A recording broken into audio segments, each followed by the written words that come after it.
Greetings, everyone, and welcome back for another edition of Narrative, The Road to 100 with Black AI Media. I'm Cedric Scott Jr., your host, and we have an amazing guest today. We're going to be talking about some creative aspects, implementation of AI, really making some waves in the world and supporting other people. We got my good brother, Vincent Hunt.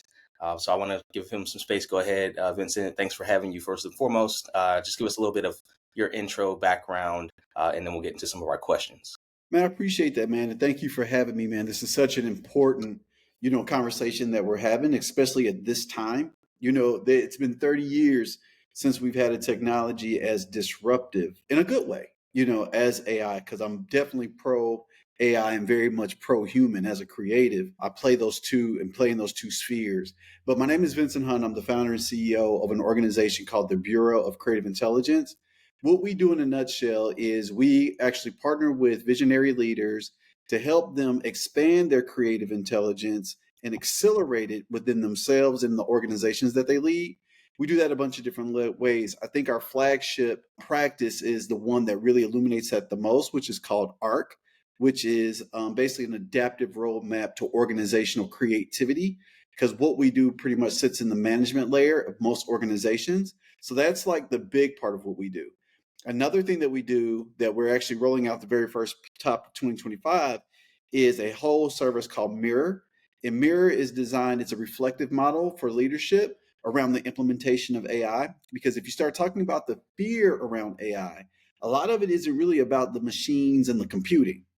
It's really not about that. If you get down to it, after doing about 250 interviews, what we found was people are more afraid of what other people will do with AI, right? But we actually reflect our fears into the actual system or the machine, the AI in itself. So there's that. So Mirror is a platform, a framework designed to help leaders get through that. And then the third thing that we do that I'm super excited about, which I'm sure we'll talk a lot about here on in this interview, which is Curious Robot Studios. We were fortunate enough to work with schools, CSUSA, Charter Schools USA, to actually develop the very first AI filmmaking program for middle school students in the world. So super, super, super happy about that. Was able to roll that up. And we just deployed that about 2 weeks ago. We went into some pre-production work. This week was the official start. We've been in the classroom with the students, getting their hands, dirty with some of the tools. Really exciting. I am a professional entrepreneur. I never say serial. I don't say serial entrepreneur. I only attach cereal to Killers and Captain Crunch. I am a professional entrepreneur. I've been an entrepreneur, man, all my life. I couldn't remember a time when I didn't think about how I could actually capitalize and build business and actually open up opportunities for people, even at a very young age. But I started my very first official business, Studio Verso, when I was about 24 years old in Indianapolis, Indiana, at the dawn of the web, not internet, but the web, commercial web as we know it. I started that studio, ran that studio for about 3 or 4 years before selling my position in that company, getting a golden umbrella, and then going into more consulting work. Because at that time, if you can remember that far back, right, 1997, 98, it was all about all of a sudden you had very technical people in the same space with very creative people, and they don't always mesh. You got creative people who want to do all the most extraordinary things, and then the technical people saying it's not possible. So I was helping organizations understand that the duality of those relationships and how to actually build cultures of creativity and innovation with those things in place. So did that for a while, went on to do some more work in the design thinking space, started executing that within organizations at scale, and then really helping organizations build cultures of creativity and innovation at a much bigger level. And then ultimately, if I fast forward through a whole bunch of other stuff that I've done along the way, I started the Bureau of Creative Intelligence. This will be our fourth year in the mix, doing what we do. And again, we get behind visionary leaders, and a lot of our work shows up under their brand name. So we're kind of like innovation ghostwriters. So that's pretty much my background. And yeah, first I want to say, much respect to 4 years, first and foremost. And then also being in education myself, Come I've on. seen the work that you've been doing with middle schoolers in terms of filmmaking. And I got to commend you on that because Appreciate that. also to find out that you are the first, right, in that flagship of that space and driving what that's going to look like in the future. Because other people, inevitably they're going to be like, oh, well, that's great, let me jump on board, right? and Yeah, and yeah, how can yeah. we do that? And to know that you made that stake and said, we're going to launch this thing and propel young people into what this looks like into the future, and just even the thought behind it is compelling. So shout But outs you to you know for what? that. And I've seen, yeah, just even some of your work that you shared on LinkedIn and different Yeah. platforms. I was like, man, this what wait, what? This I think the thing about it though, brother, it's like it's really interesting because when you think about the prompt, right? The original prompt came from a superintendent asking Vince, how are we going to implement AI into schools? And after about 2 months of just doing research, because I'm not an educator, right? I'm not in the education space per se, right? Like traditional education. And so I was like, I don't know, but I know it's going to be tough because everything that I'm seeing out here, it's very polarized. You're either in or you're out. You've got some states just completely banning AI altogether, saying it's cheating. There's all these different things, and a lot of it is hinged in fear. So after about 2 months of infiltrating some of the groups on like LinkedIn and stuff with other educators to hear what they're talking about, I came to the conclusion, and doing again some more, because we love to do tons of interviews. We love to get insight and information because that leads a lot of our design thinking practice. But like when you ask educators, about implementing AI into the classroom, there is fear. There's a lot of fear. And if we boil it back, right, it really sits in some really, really human places, right? Like it's going to come and take my job. What do you need me for if that thing can do it, right? And if you think about AI, it is one of the very first technologies that we've seen that has broken down the door of the monument of our mind, right? You got all these intelligent people, and we've been in the knowledge economy now for a long time, right? So you got to think about people who have spent their lives building knowledge, where now all of a sudden knowledge is at your fingertips, and we're going into the wisdom economy. So in that, you're gonna have a ton of resistance from teachers, not just because they don't like the technology, because a lot of them are using it to write lessons plans and all that kind. They just don't want it taking their jobs if they're honest, right?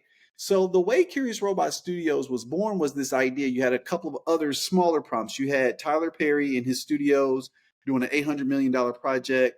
Soro comes to the forefront where we're now doing AI video, right? And he pulls back. He's like, wait a minute, something new is coming. So that to us was an indicator. Another indicator was where you've got, Runway partnering with Lionsgate. Okay, that's another indicator. And you've got a whole generation of creators who they've stripped art out of the classroom. Start connecting the dots, right? So you say, okay, what if we don't go in Miss Jackie's civics class with AI? What if we create a whole program that sits by itself that's not threatening to anybody? In fact, it's fun. It's filmmaking, which then in turn is a whole nother class of people that will be in the workforce, in the skills force, right? And we're still introducing them to AI, ethical use, intelligent use of the tools, moral use, get the moral compass right, and understanding prompt engine. They're doing all the stuff, right? They're just doing it in a form factor that's not threatening to anybody. So yes, I do love it. It's a Trojan horse because those students will then in turn go back into the school and do what they do. But I'm super, super excited about it. yeah, that's yeah, amazing. And I think that we can go into a lot of different facets of that, just that conversation within itself, talking about, of course, the idea and aspect of having the more technical people as well as the creative people in the same space, and how there's just kind of been a little bit of a tug of war I've seen more recently, and with regard to music production and all those types of things, whereas there's a lot of concern, and then also respectful consideration of like the opposite sides of the kind of spectrum, and the polar aspect of the doom and gloom versus the this is amazing, let's run. But I want to reel it back for just 1 second. I want to ask our driving question that I'm asking all of our guests here for Mhm, the road to 100, which is considering what we're seeing, what you're doing mhm. with this technology right now in time, what does narrative mean to you? Narrative to me means this. Okay, so let me take a couple steps back, right? So a lot of the work that I've done in the last 10 to 15 years, decade and a half, right, is on the philanthropic side. When you think about it, it's really about tackling the digital divide. And we think about the digital divide, of course, it's marginalized people who don't have access to the technology, which then in turn ultimately snowballs and becomes this divide, right? A good friend of mine, Hodge Fleming, shared a statistic with me, and this was probably about at the beginning of all this. He was saying that 40% of small business owners that look like me don't even have websites, right? 40%. This was only like a decade ago. They still ain't got websites, right? And so the Herculean task of trying to make sure that technology is more inclusive has always been paramount. But now, if you think about the technologies that we've been dealing with up until this point, they haven't been exponentially, the velocity of them has not been the same as what AI is, right? AI has opened up a whole new layer of speed and agility that we've never seen before. So if we look at what's been done and we move forward to what's about to happen, this isn't about digital divides anymore. This is about digital extinction. And if the people who look like me are the ones who usually get hit, right? What's going to happen to us in this era? So, me narrative is really about becoming part of the narrative, right? This time, because we're sitting at the crossroads, right? Just like in 1996, I was sitting at the crossroads of the web and I said, let's make moves, right? We got into that space, but that's only very myopic. That's me. That's not like the masses. But now here we are with these tools and these technologies at our disposal. Pretty much everybody is tapped into some type of digital something, right? I always talk about it BC versus AD, before cell phone people, that's me. I'm old. And then the AD after digital, you was born into digital, right? I think it's about reshaping the narrative this time. I think it's about how do we become more inclusive in the technologies that are moving us forward versus sitting on the sidelines in fear and monuments, not using the technology, which then ultimately, if you look up 12 months, 24 months from now, it's going to be a problem. So for me, it's about the inclusion aspect of us being participants and not just consumers of the technology, but actually builders of the technology. I think that's very important. Wonderful points. And yes, definitely thinking about, the idea of producing versus consuming and Mm-hmm. how we position ourselves to do that and also position other people, moreover thinking about particular our youth and the people that are Mm-hmm. coming up right now, who are, I always, reference even for myself, I have a 4-year-old son who Mm-hmm. is all he's going to know is the current state of things and then going into the future. Mm-hmm. So your analogy around BC and AD actually just it makes a lot of sense, and it's interesting to think about it as somebody who's kind of in the middle, I think, of that generational space of where growing up, I remember a certain point in time before certain things, but then I also remember when the web hit and where we are now. So seeing a lot of this development is exciting, but at the same time, I completely understand where you're coming from and what you're saying with respect to the future and what we're looking towards seeing just in, as you mentioned, the next 12 to 24 months. And I'm interested because you shared a little bit about where you began. I want to get a little bit more in depth with that if possible, and just talking about your background, your experience. So I want to hear more about your journey as it relates to getting into the space, tech, AI, kind of how you got started and what led you to where you are today. Yep, definitely gonna dive into that. But I've got to, because something is ringing in my head that I've got to put a pin in so that we anchor it, right? When we talk about, because we'll get back to this place, when we talk about being builders versus just consumers, building has also changed, you know, radically, from what I would have said like a year ago versus what I'm saying today, right? A year ago, building would be actually building technologies, right? Building platforms, right?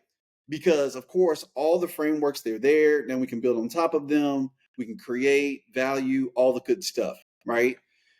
What's really, really cool about where we are right now, and I want everybody to catch this.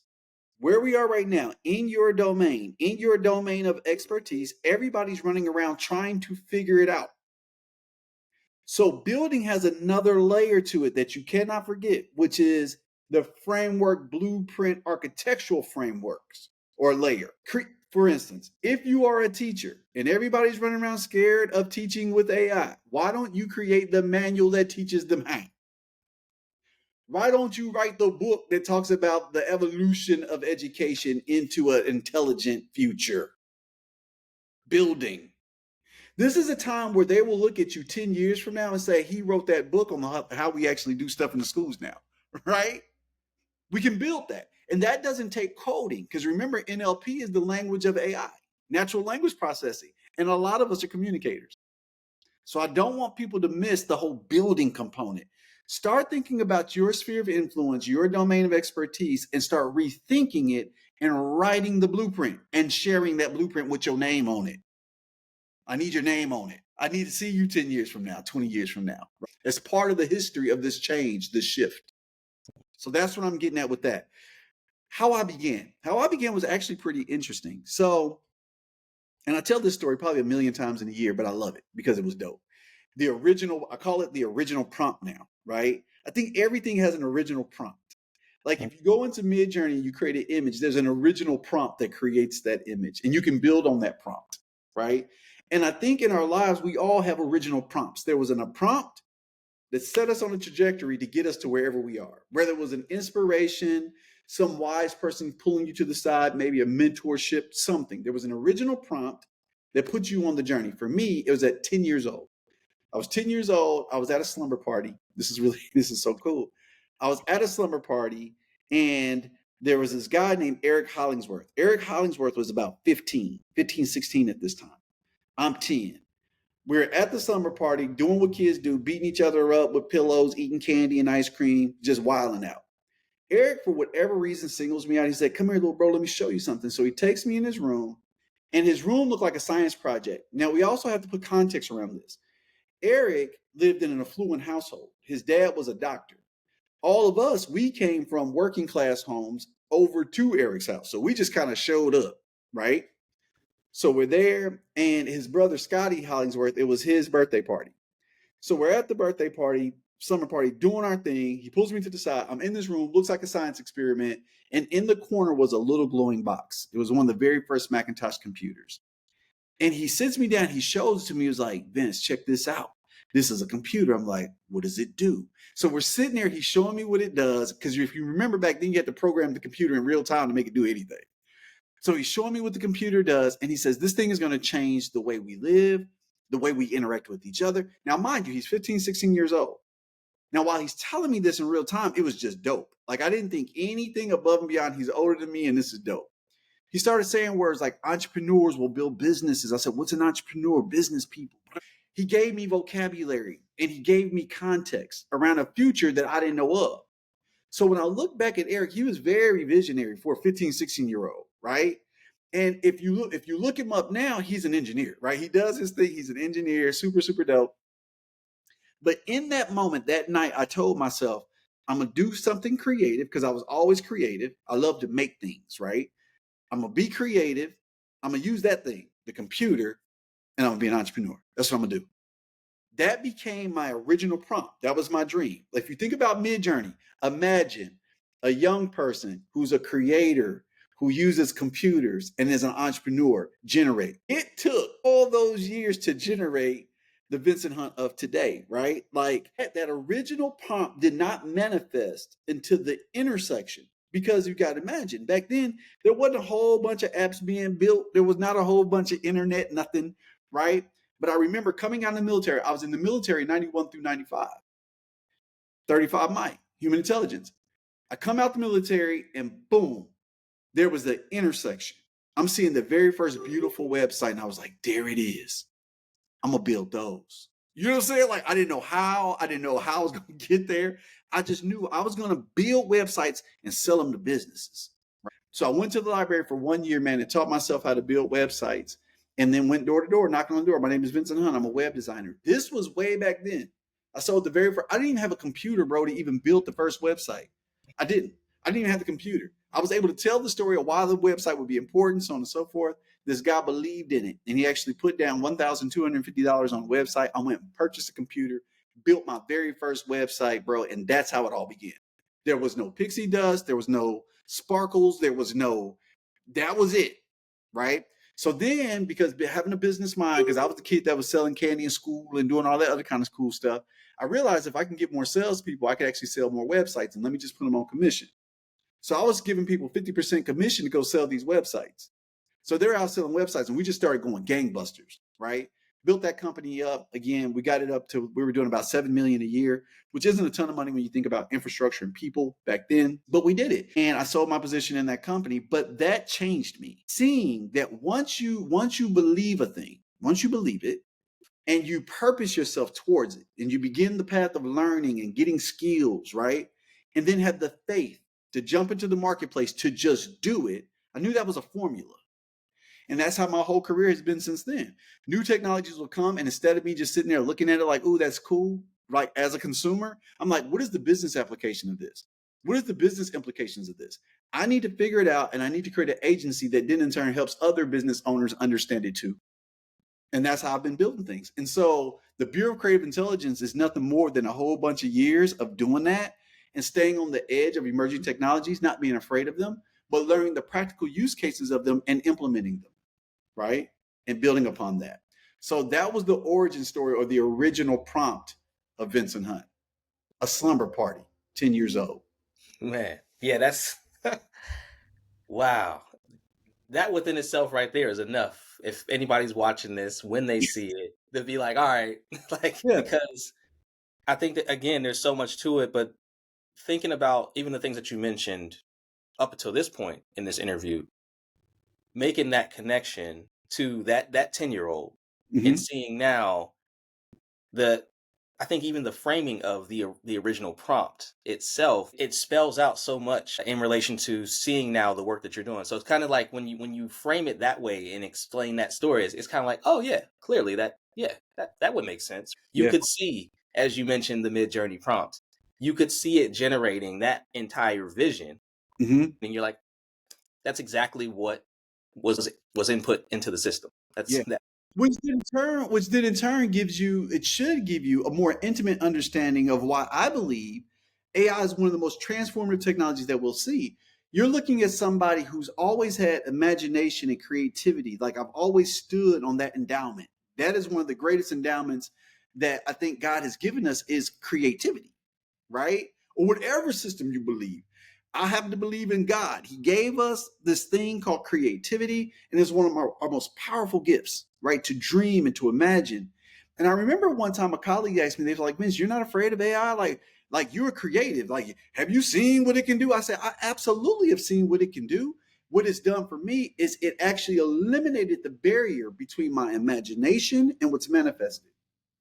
I have never confused my God sauce, my creativity, ability to have vision and dream with the tools and techniques.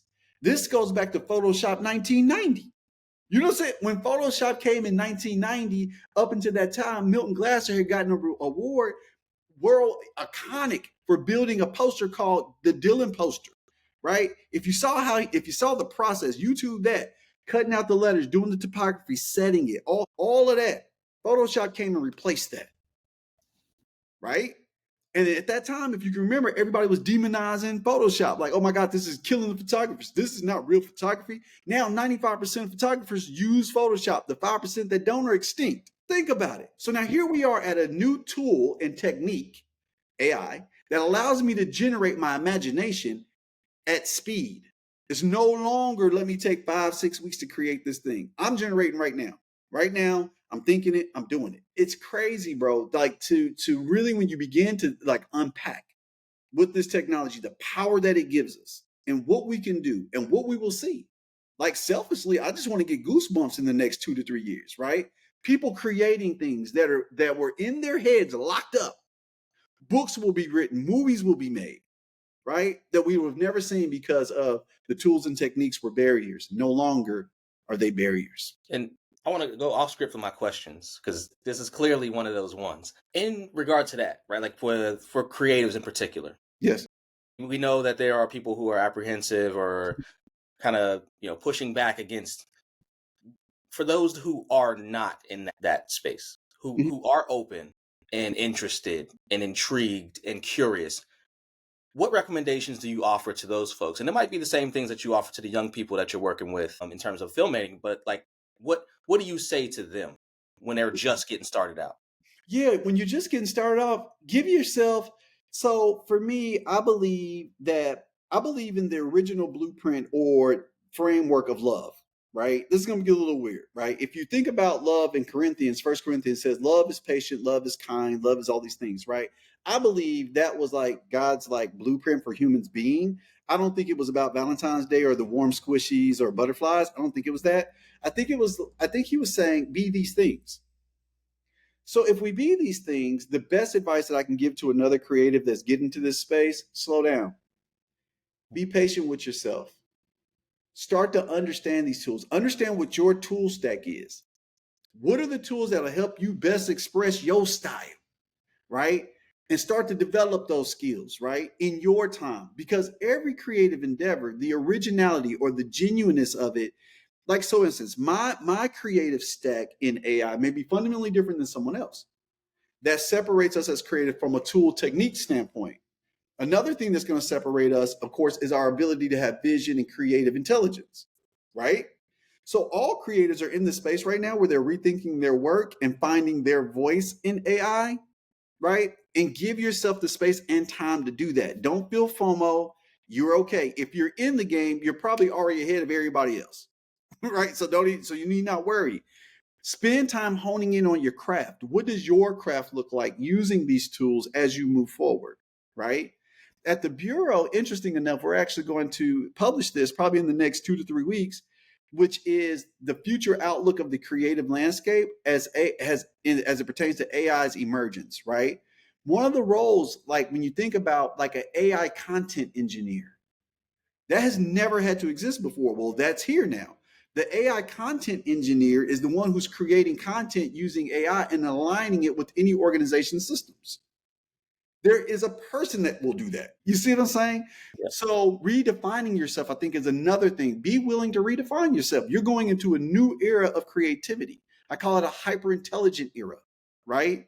And so being able to leverage these tools and being able to put your voice and your spin on how they connect to create meaning, I think is going to be important. And I actually want to build off of that and ask the next kind of framing component of that for creative folks, which is, all right, Vince, I got it. I'm slowing down. I am getting engaged with the tools. I'm learning and I'm building, I'm producing, I'm getting more comfortable, more Come on. confident. Come on. It looks great. How do I make money? Oh, the way you've been making money. The money it don't change. I can guarantee you I've actually made more money in the past year in my creative space than I have even years prior using more AI. All AI is doing, because here's what you're really saying. No beef. What you're really saying is, Vince, if you can generate this stuff fast, then how are you making money on stuff that didn't take you like 2 or 3 days? There's a cultural implication that's going on here that we're not speaking about. If it didn't take the sweat of your brow in 15 hours to create that thing, how is it going to have value? Was it really the 15 hours the people were paying for, or the output that they were paying for? The output. It's always been that, right? So when you get comfortable with the idea that how you generate it and the techniques in which you've generated really are not, they're void of the economic side of it. That's how you make money. Do you see what I'm saying? Like, I have clients coming to me, Vince. Okay, I used to hire the videographer, but I've been seeing what you've been doing with AI video. Can you do this in AI versus them? And I'm like, probably could, right? I haven't even taken any of those ventures fully on because I'm still honing my skills, right? But it did not stop them from wanting to write a check for the amount that it would be, because they want the speed and convenience and efficiency is what they want. Yeah. You see? So you even have to rethink your business models. When you begin to rethink your business models, and again, I think what you're going to find is a bunch of uniqueness coming in. As soon as people start catching on, a lot of uniqueness is going to start coming into the marketplace, and different kinds of creatives are going to start showing up. Think about the person who always was on like the program management team or the project management team, who was also dope creative but didn't understand like Illustrator and Photoshop. Think about them. You just unleash them. Now, not only do they have project management skills at another level, but they can also now create what's been in their head. Interesting. You can start seeing all of this. So to answer that question around how do you make money, you find your lane and you make money in your lane, and you do not charge less because you use AI. That is a figment of our imaginations. It's a cultural thing that we've got going on. If my dad, who worked 3 jobs and actually like did work in the factory, if he saw what I was doing, he'd be like, "That's not work though." And all this time they've been saying work smarter, not harder. I was literally just thinking the same thing. They've been saying it. Yep. Now all of a sudden we doing it, and it's weird, right? Because there's some traditional monuments that we've created around what work looks like, and we need to dismantle those monuments and begin to move forward in a hyper intelligent future. And You shared some amazing stories, from being 10 years old to starting out in your first company, selling your position there. Throughout that trajectory, aside from those moments that you shared, was there any other defining moment, I think, in your career, more so related to where you are right now in the work that you're doing?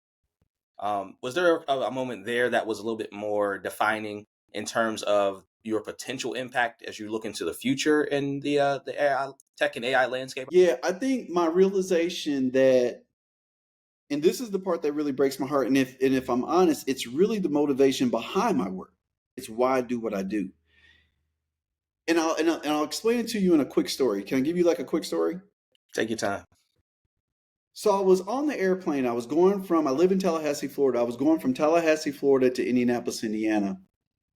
Flying out of Tallahassee, if you've ever flown out of Tallahassee, Florida, they might put you on a helicopter. Like, it's a very little airport, but they put me on one of them little airplanes. So I'm on a little airplane, and it's like that one little row in the middle and two seats on one side, one seat on the other. Well, I get in one of the little two seaters, and sitting right next to me, there was another lady, and she was sitting next to me. And it was that awkward moment between, are we gonna talk, or are we gonna just like go to sleep or read a book? What are we gonna do for this little trip from here to Atlanta? Because that's where we was going to get to Indianapolis. And she asked me a question. She said, "Hey, do you live in Tallahassee?" I was like, "I do." Right now, we talking. We talking now. So she said, "Yeah, I've lived in Tallahassee pretty much my whole life."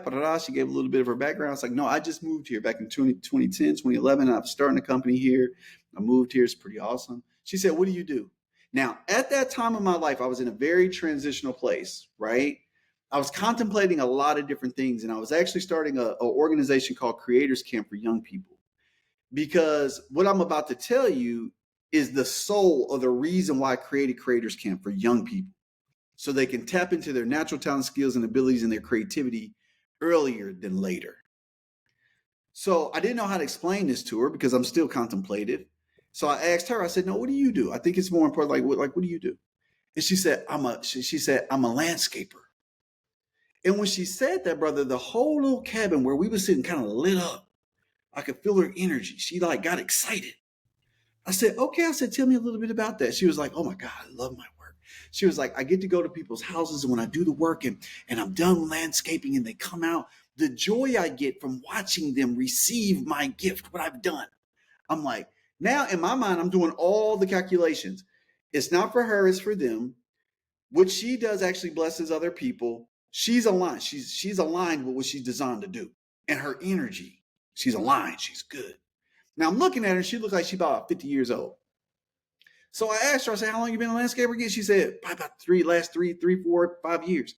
I said, "Okay, so on and off and just kind of really dialing in." She was like, "Yeah, absolutely, but now I'm full time." I said, "Okay, awesome."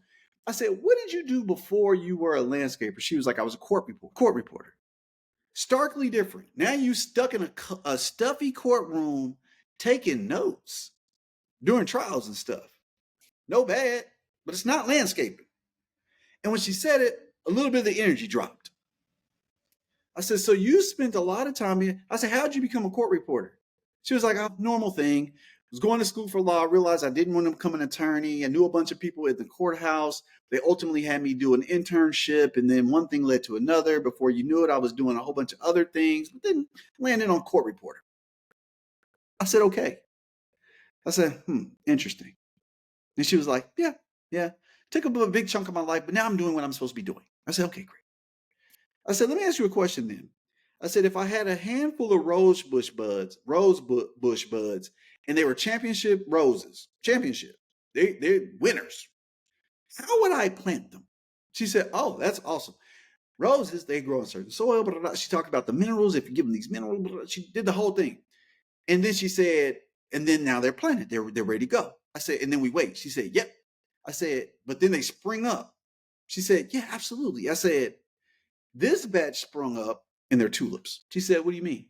I said, "They're tulips. I don't get it, but they're tulips. I know we did everything that we were supposed to do. We gave them the minerals, we gave them purpose and everything, and they popped up. Tulips." And she was like, "That doesn't make sense." I said, "I know it doesn't either." So let's do it one more time. I got another handful of rose bush buds. What do I do? She went through the same narrative one more time, but this time she was a little bit more like apprehensive. I said, "And then we wait." She said, "Yeah." I said, they spring up. Dang it, they're tulips again. She was like, I don't know where you're going with this. I said, I don't either. This is weird. I said, but we got to do it one more time. She was like, I'm not sure why we're doing this. I only asked you, what do you do? And I was like, I know. But I think like getting down to this is going to help me, like help you understand. She said, okay. I said, I got another handful. She's like, okay, great. You take them, put them in the soil, and then you wait. I said, she's real short now, red in the face, frustrated. I said, and they pop up, and God dang, I'm sorry, they're tulips. She's like, I don't know where you're going with this. I'm frustrated. I just asked you a simple question. Now she's getting her book out. We ain't going to talk no more. I knew it. And I said, ma'am, I said, I had to take you on that experience to help you understand what I'm doing right now. I said, imagine a guy who plants you in the earth as a landscaper, but you pop up as a court reporter. And take that times millions and billions of people. And it happens every single day. And she looked at me and she wept. And she said, oh my God. I said, mm-hmm.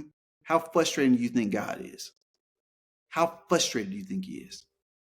She was like, I couldn't imagine. I said, me either. So my job is to help people find what they do sooner than later. So while I run agencies and do the work and do all this stuff, the thing that really drives me, brother, is I know that we're all designed to do something. In my space, I happen to be able to unlock people. So while I'm actually doing what their organization wants me to do, I know ultimately what I'm doing is turning on the switch for people. When they put me in facilitation, or they put me in a room and I'm consulting, doing what I'm doing, my intentions become clear. Is to unlock them. So that was my pivotal point, is understanding that the bigger work is unlocking all these locked people who can't find no happiness and no peace. Why? Because they're not doing what they're designed to do. The definition of sin means to miss the mark. It's an old Greek term. And the Bible clearly says sin not. And I don't want to make this a religious thing, but it says sin not. People, when they're missing the mark, they will never find peace. You can't have sin and peace in the same temple. Do what you're designed to do. You'll find your peace. You'll find your wealth. You'll find the people that you're supposed to connect with. They're already there. They're waiting on you. So that was my turning point. So the work that I do, call it a facade, because at the end of the day, while I put frameworks and structure around trying to create a thing within organizations and individuals, what I'm really trying to do is unlock them both. Now we have magic. And I want to lean into that magic, actually. Mm-hmm. Can you share like some insights about, because I mean, from what I've seen and what you shared on social platforms and things like that, I'm seeing the magic. So can you share some insights about that, the current work that you're doing, and just how you're seeing the difference manifest itself through what you're producing and what you're instilling in other people? How are you starting to see that sprout up and actually grow more of those roses as you kind of alluded to? I think I'll use the most current model, right? Because this happens all the time. It happens all the time. I'll get into an organization, Vince, we want you to come in and implement ARC for us. This is a whole 10, 12 month tedious thing, right? But all they've done is given me 10 to 12 months to be in their organization unpacking people, right? And then ultimately they're getting the results and they're looking at KPIs and all the business stuff. That's great. But Vince has an ulterior motive the whole time, right? I'm very clear on what my true mission is. And then what you begin to see is people have deeper conversations with you like, Vince, oh my God, I had this idea for a book, or I had an idea to create this thing, or I had an idea to do this, or I really want to be this, or I really want to do that. You really start seeing people come out and be what they're designed to be. And then they always come back to you later, Vince, oh my God, that conversation we had 3 years ago changed my life. The testimony then comes back, right? So you see it. In Curious Robot Studios, which is interesting, even early on, we got this group of 7th, 8th grade students, unlocking them, right? Getting them into their creative potential. But what's really interesting, and I'll share this with you, the person that's our like what we call a production chief in the room, that's an agent of the bureau. I've been meeting with her like week after week after week. It gave me the space to be even more intimate with her around the facilitation of this program.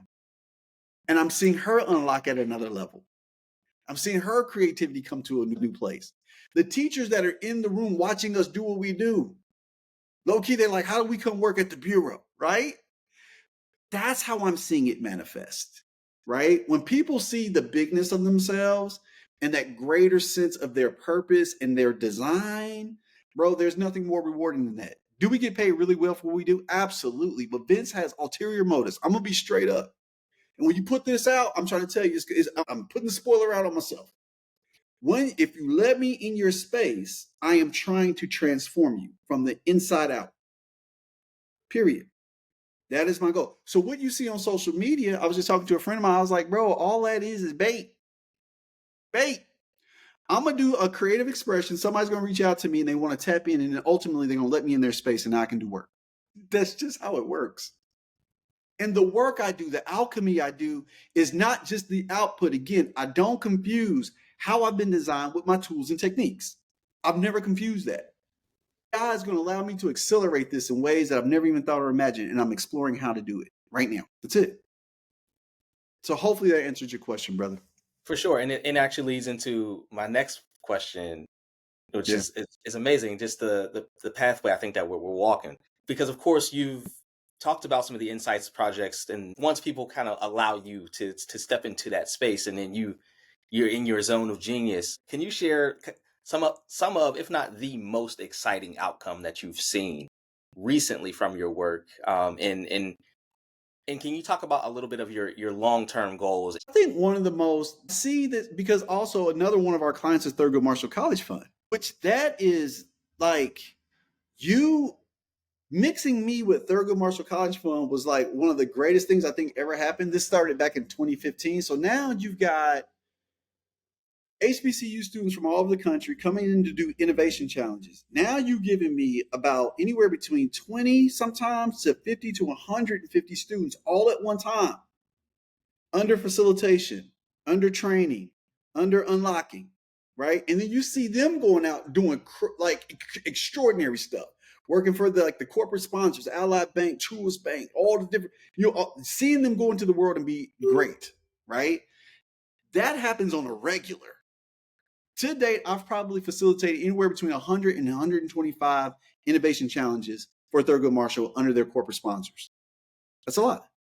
It's the one thing that I will do every year until I can't do it no more. But I usually do anywhere between 10 to 15 of those a year. So to answer your question, part of it is watching these HBCU students on a track, like you might catch them when they're a sophomore. I'll see them junior, senior, go into the world, become executives, doing killer stuff at these organizations, plant, right? So I've been able to see that. But that leads me to this. My number two, he's going to get mad if he sees this interview. Damian Murray. Damian Murray was an HBCU student who, as a freshman, was like, big bro, when we going to do something together? Right? When we going to do something together? When we going to he never stopped. When we going to do something together? When we going to do something together? When we going to do something together? And then ultimately, I sprung up the bureau and I pulled him into the agency. I pulled him into the bureau and just had him working alongside me, watching him, building up his skills, doing his thing, taking the risk, doing his thing. And then ultimately, we actually execute on one of our largest programs of the year, which is the Thurgood Marshall Pitch Competition, where in this pitch competition, we had metaverse students because we had designed a program called Meta Scholars, which now we've got HBCU students in the metaverse, training in the metaverse, learning together in the metaverse, and then competing against physical world students, which again is another first that you really don't hear a lot about, which is very, very powerful. Then we started to release generative AI into our innovation challenges. So now we have trained agents, generative AI agents that work with the students in real time as they're going through we designed all that. But to watch Damien become like the beast that he is, he'll do 100 times greater than me. And I've been able to watch that, right? Under very close vision in a very short period of time, watch him maturate into the Damien. And he's still doing his thing. He's still growing. He's still developing skills, right? But I create a space and a place where he has the creative freedom to take those risks and to do the work in a way that aligns with the way that he's designed. And so that's been one of the greatest gifts. As a HBCU grad, I just want to say I appreciate you for that. Salute, brother. Yeah, for sure. And I came through an HBCU, actually studied chemistry. Just considering what that impact and what that looks like at scale, of course, Yes. planning is extremely important. And yeah, just salute to you for that because it's definitely necessary. So tell us, looking at the bureau, looking at just everything that you're putting out into the world, what's next? What's next for you? What's next in terms of developments, ongoing supports, resources, and production in the future? What can we look forward to? I think over the next year, because I mean, my vision, I have ideas of what I think is going to happen, but I'm very obedient to what's supposed to happen. And I think that's a discipline that I've been able to maturate and develop over time because you never know. And times are moving faster than what they used to, right? So it may come a situation where a new technology comes or new ideas come to the marketplace, and I have to champion getting those to the people that need them in ways that's equitable and practical to them, right? So I don't really know, and I'm okay with that kind of ambiguity. And a lot of people don't; they're not comfortable with ambiguity, but I have enough faith. God has always shown me the next thing, right? I just have to believe him. Once I believe him, I go back to the library and I train myself for a year. Right? And then I come back into the marketplace and I execute, right, to the best of my ability. That pursuit of creative excellence is really a thing, right? So for me, I think in the very short term is to make sure that what has happened to us historically as a people, and when I say as a people, most definitely us, I am 100% pro our people, but at the exact same time, all people, we all move forward and evolve in ways where we can actually create spaces and places of meaning, purpose, right, and wonder. I want us to do that, right? So in the very immediate, is getting the tools in the hands of the people that need them, training up the people that need to be trained, help people rethink the work that they're doing so they can actually add value to this conversation. Like all of these things is what I'm gonna do right now.